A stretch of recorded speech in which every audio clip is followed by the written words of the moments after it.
Welcome back. Foreign Affairs Secretary Alan Peter Cayetano explains why the Philippines voted against a UN Human Rights Council resolution condemning alleged systematic and gross violations of human rights abuses in Myanmar. Mike Navalio reports. 26-year-old Hosni Ara thought she'd never live to see another day. Gang raped by 3 Burmese soldiers, her husband was killed as he tried to rescue her.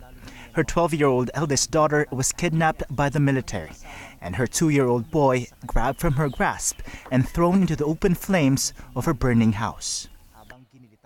Hosni Ara is just one of the more than 600,000 Rohingya who have fled Myanmar since August and crossed the border to Bangladesh to escape from persecution in the hands of the Myanmar military.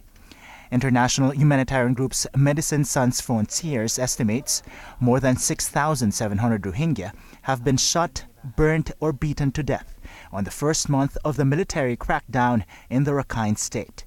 730 of them were children under the age of 5.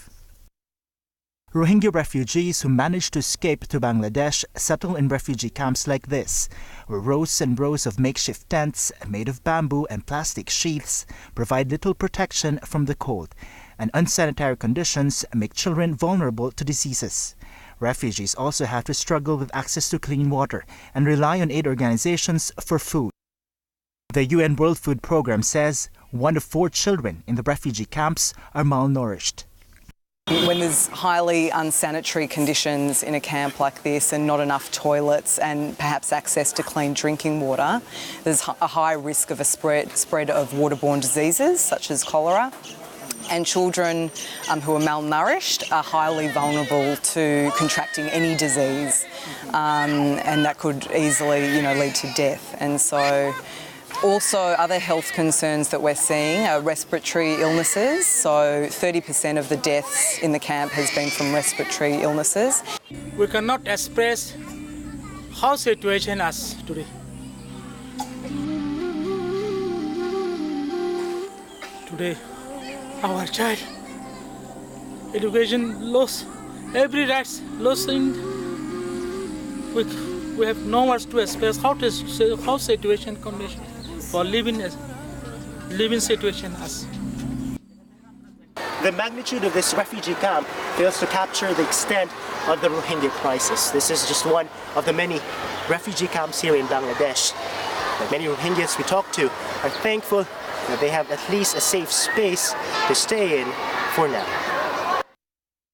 The United Nations, United States, and international human rights groups have called the violence in Myanmar ethnic cleansing. On December 5th, the UN Human Rights Council in Geneva voted to condemn the violence as very likely to constitute crimes against humanity.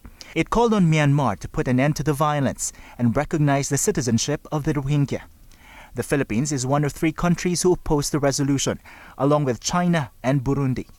In November, the Philippines also voted against a UN General Assembly Human Rights Committee draft resolution condemning the violence in Myanmar.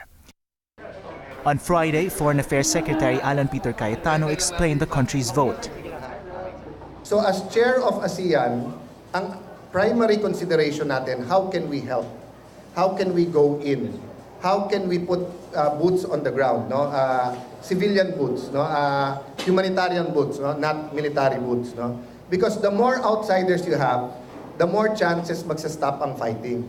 So na-explain natin yung in-explain ko kanina, what we want versus what we don't want. No? But of course, like the rest of the world, we're hoping that it can be resolved right away and that human suffering will be addressed.